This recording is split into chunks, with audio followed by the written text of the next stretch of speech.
Cardiovascular disease is the single leading cause of death worldwide. This was the information na bago from the World Health Organization. There's the patient. In the 5 minutes it takes you to read this report, 30 Americans will have heart attack. 15 of them will die. So, ibig sabihin, kalahati, so 50%. And 1 of 2 men or 3 women aged 40 and under will develop cardiovascular disease sometimes in their lives. I've been here for what? 10 minutes, 15, no? So, ilan na yung namatay na Amerikano ngayon sa kanila? Kung ganon talaga kahusay yung kanilang mga gamot, hindi na dapat yan nangyayari. Di ba? Dapat to the point na dapat na i-erase na natin yung cardiovascular disease, no? Sabi nga ngayon, hindi na ordinary, it's been an epidemic, no? It's been worldwide. So what's the statistics? There's about 500 Americans will die every year because of your cardiovascular disease. So pag sinabing cardiovascular disease, you can have one of these 3, no? Pwede kayong high blood pressure lang, na wala kayong coronary heart disease, walang sakit sa puso. Pwede kayong may stroke na walang high blood. Pwede kang may stroke na walang sakit sa puso. No? Or you can have all of this. No? Pwede kang may high blood, na-stroke ka na, ina-atake ka pa sa puso. Sa high blood pressure alone, you can die. No? Especially with coronary heart disease, o atake sa puso, o stroke, di ba? Of course, ang Philippines, pag meron sa Amerika, hindi naman tayo magpapahuli. Di ba? Papayag ba kayo niyan na sila lang mamatay ng sakit sa puso? Di ba? Di pwede yan. Pinoy eh. Di ba? So, tinignan nyo. Sa Pinoy, ganun din. Number 1 na rin sa atin yan, no? Heart disease, vascular disease. Pangatlo lang ang malignant, ang neoplasm, ang cancer. Sa amin nga, pag may dumating na pasyenteng may cancer at the same time may sakit sa puso, mas inuuna namin ang heart disease.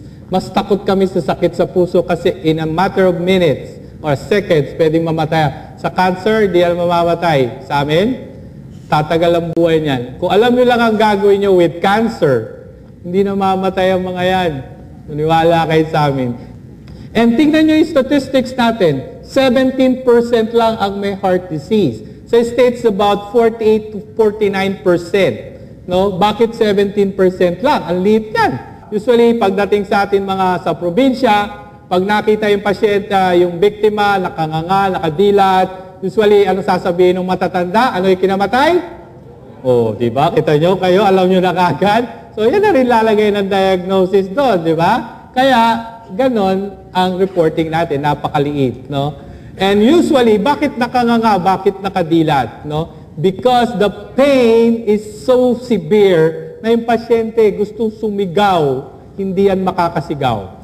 Sa amin, sa medical parlance, if you die of bangungot, you die of 2 things. Either one, no? You die of hemorrhagic pancreatitis or you die of a heart attack. No? Unless proven, alin dyan,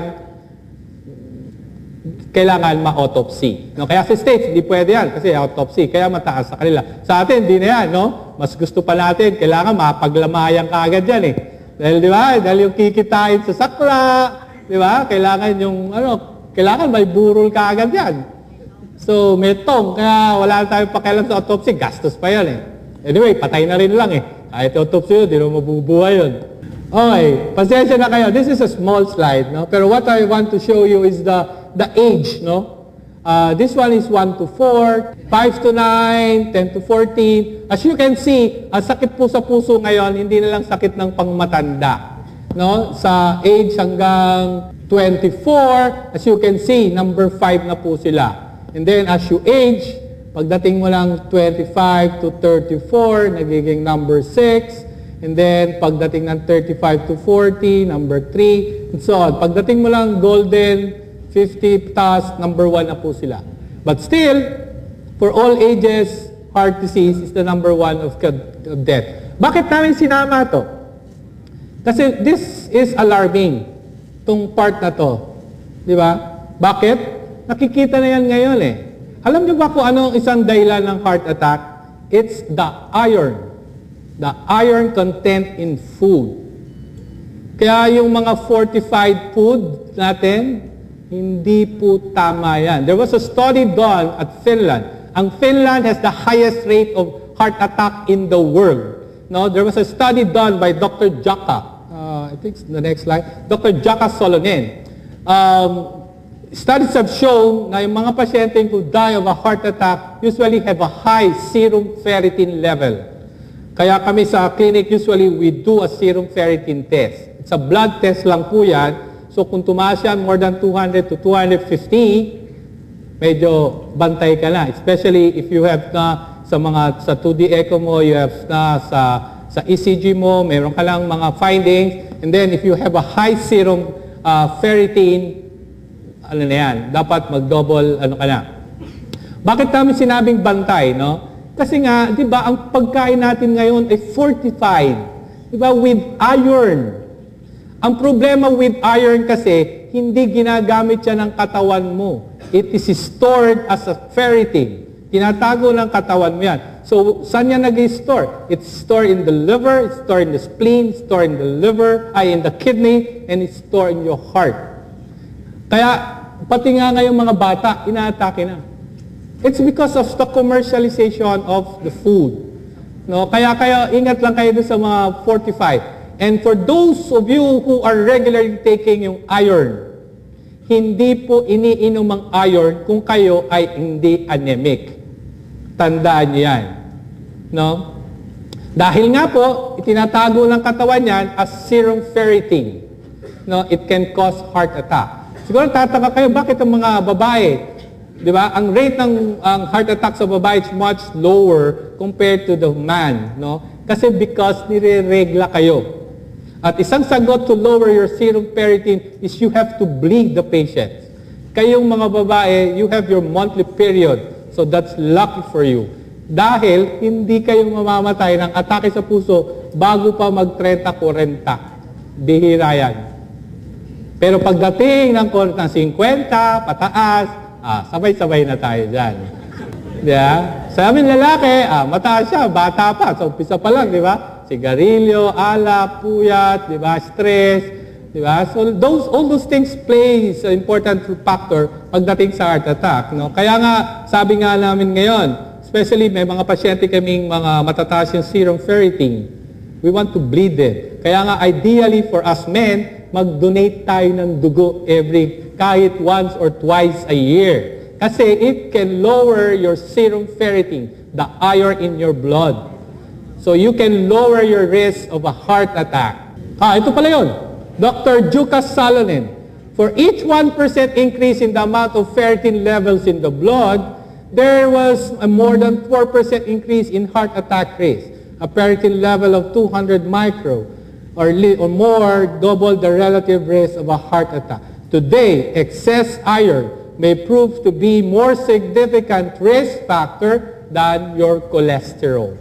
So yan po yan. That was a study, that's a 5-year study done by Dr. Solonen on about 2,000 patients. They follow up the patients and then nakita nga nila na nagkakamatayan. Ang isa pang number 1 mataas ang source ng iron mo is your red meat. Ang baboy. No? Kaya sa amin talaga, bawal ang baboy. Coronary heart disease, again, it's defined, alam na natin to, no? It's the buildup of your plaques due to fats, so you can produce chest pain, heart attack, or both. Bakit ko sinama? The numbers here are basically the same as the previous one. Sinama ko lang to kasi because of this, no? There's about 330,000 people a year die of a heart attack in an emergency department or without being hospitalized. Di ba grabe yan? Imagine, nasa Amerika ka na. Sikat na sa kanila yung kanilang 911's been modeled all around the world, but yet, 330 kung sa 365 per year, so that's, ilan? About 1,000. Diba? 1,000 deaths a day without being hospitalized. Ibig sabihin, kung saan-saan lang yan namamatay. Diba? Hindi ba napaka-pangit naman mamatay ng ganyan, di ba? Na alam mo ngang nasa industrial country ka and all the medications binibigay nila, yet taas pa rin ang statistics nila.